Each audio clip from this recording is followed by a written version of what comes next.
So how did the Premier Gospel job essentially come about? I sent them a message on Twitter. You just said, hey, listen. No, I literally just messaged.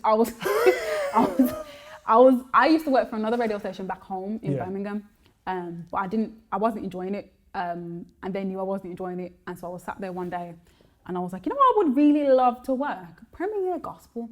So I got onto my Twitter, and I just sent them a message, and I said, hi, my name's Cassandra. I really want to work for your station. How do I go about doing that?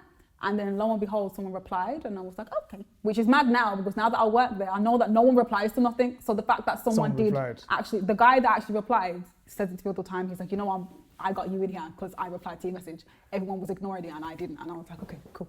Thanks. All right, thanks. Like, I said thanks like 8 months ago. Like, why are you bringing it up? Like, sheesh. What do you want me to buy? Like a medal? What do you want? But yeah, nah, I literally sent a message. I just woke up and I said, that's where I want to be. And so I sent them a DM, because they followed me from 5 years ago when I entered the competition. Yeah. And they followed me back. Hold on, what competition was this? It was like a giveaway on one of the drive time shows, and they followed me from it. And so I was able to DM them because they followed me for like 5 years. So I sent them a DM and I said, hi, that's what I want to do. And they were like, yeah, send in a demo. And so I did.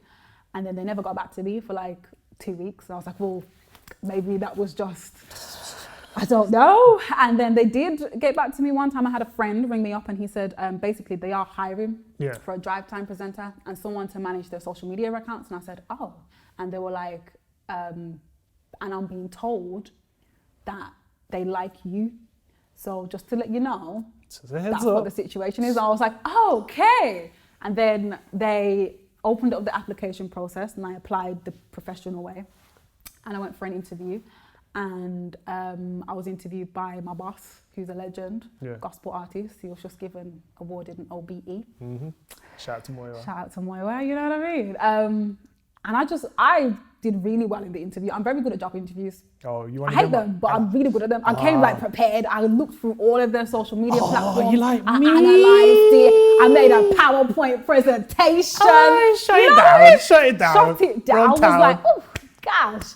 And they, you know what I mean? I went in, I made like slides and I said, well, this is what you do right now. But if I was here, this is what I would them up. Let and them know. This is what you do right now. Let them know what you're bringing to the table. You know what I mean? And so I said, this is my profiles and I built my profiles up like that. And I let them know what I could do, basically. Yeah. And it felt good because I wasn't lying. You know, sometimes you go to job interviews and you're like, yeah, I can do all this stuff and you can't. You've never done that. No. I lie all the time. Nah, because I told them, yo, listen, this is what I've done. I've done this, I've done that. I've got answers for everything. You know, but you see, I lie in job interviews because I'll never be sure of myself in an interview because I've always thought that's not a little bit above what I can actually do, but I'm just going to go in and blag it. Yeah. I've always done that. But with this one, I just knew I could do everything that they wanted me to do. They wanted someone to present. I said, I could do that. Been doing that. They wanted someone to manage their social medias and create content. That. I said, that's my life already. Of course I could do that. So everything that they wanted, I just knew I could do it. And so I got in there and I had this interview. It was quite hard because Moy was quite, he's not a harsh person. He's quite blunt and he will just ask you stuff. Straight. And he doesn't have like a lot of... Filter? No, he doesn't have a filter. He has literally no filter. And so he'll just ask you stuff and I was like, yeah. And he's quite big as well. Yeah. And he's quite intimidating to like look at. And I was just there like, okay, yeah, hi. From Birmingham. Yeah, hi. But I got it in the end. And I started and they were like, we're gonna put you on a probation. And I said, right, when? They said in 3 weeks. I said, right. Well, I live in Birmingham. They said, okay. I said, right. What do I do? They were like, well, you're probably going to have to move. And I said, yeah. Okay, yeah, I'll do that then. So in like 3 weeks, I literally just moved. In 3 weeks? Yeah, I just said to my family, I said, when I'm moving to London, they said, what do you mean? I said, I'm going. Bye. I'm out. But it was good because for the whole of last year, I wanted to move to London and I kept telling people, I want to move to London. I want to move to London. I kept saying it throughout the whole of the year. And at one point I thought I was going to move in July for another radio job interview, but that fell through because they were like, we don't want to give you the job until you move. And I said, well, I can't move till you give me the job. So it was like a catch-22 and they were like, well, And I was like, okay, so we're just stuck here, right? We ain't gonna, that's it. Like, I can't move until, yeah. So that fell through, and I was sad because I was like, I've spent this whole year telling people I'm gonna move to London and I haven't. And last year wasn't a good year for me anyway. It was quite a depressive year. I just weren't.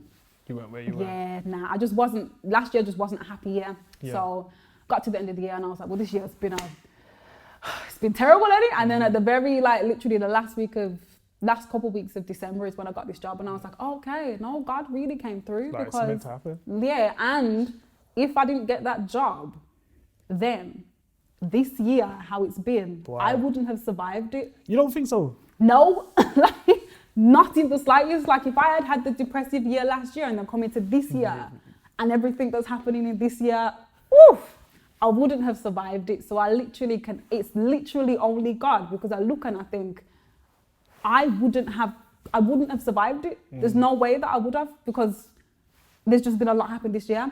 Personally, there's been a lot happen. Worldwide, there's been a lot happen, and is one of them ones where I just think God literally stepped in at the exact right time, end of 2019, and said, okay, Cass, I'm gonna put you in this place. And I've met so many amazing people that have just like been there for me when I've needed them to be this year that I would never have met. Do you know what I mean? Moiwa, he's the most amazing boss on the planet. I say that with my chest. Like, he just is. I've met people in my workplace like that have just been rocks when I've needed someone to be a rock. They've been there, and I just think, boy, if I didn't get this job, I don't know, man, because this year's been a madness. Right. So, yeah, I don't know what your original question was, but here we are. I said, how did you get the job at Premier Gospel?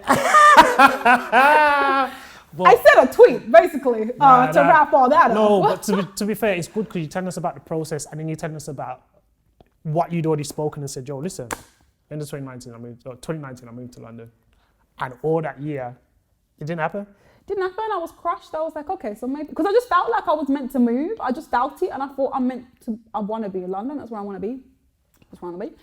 And when it didn't happen, I was like, maybe that feeling was just, I don't know, like but because I just wanted to be here. And I just thought, if I'm here, I don't know, but I just feel just being here. I just wanted to be here. Yeah, I just wanted to be in London. I wanted to just work here. I wanted to be involved in the life and but it literally didn't happen. But the last month is when it happened, and I was like, that can only be God, because this is the best workplace I could ever have been in. Like, I'm very happy working here, man, and it is a 9 to 5, but don't feel like a 9 to 5. Like, I literally just go in, I leave the days because I'm enjoying what I'm doing, and it's for God. It's like, it feels like a breeze. Like, it doesn't feel like work. Like, when you're creating stuff for God, I love everything to do with God. I love when people talk about Him. I just love it all. So for me, it doesn't feel like a pressure. I don't feel like, oh, I've got to wake up to go to work. Do you know what I mean? I feel like, oh yeah, I'm waking up to go to work. Yay! Put on my shoes.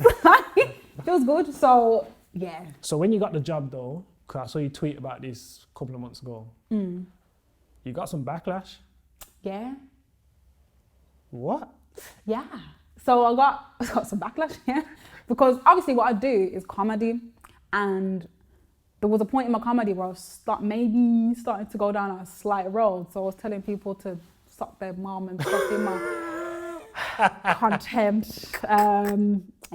My boss actually brought that up in my interview, to be fair. He was like, so you make videos telling people to suck their mom. How is that gonna run when you work at a Christian radio station? I said, it's not. I can stop doing that. I said, I can completely stop telling the people. People don't have to do that to their mom. It's fine. It's cool. We could just wrap that up. But yeah, I did get backlash. There was people that would obviously go on my page and they'd say I do comedy and they'd say I wasn't the most Christian person on the planet. And they'd be like, I remember someone sent a message to my boss and he was like, this Cassandra girl, why have you hired her? She's not a Christian. She's a comedian. Blah, blah, this and blah, blah, that. And my boss told me that. He just replied and said, have you ever met her? You've never met her, so how can you can't just judge someone from what they are on the internet, because that's not the full, complete person.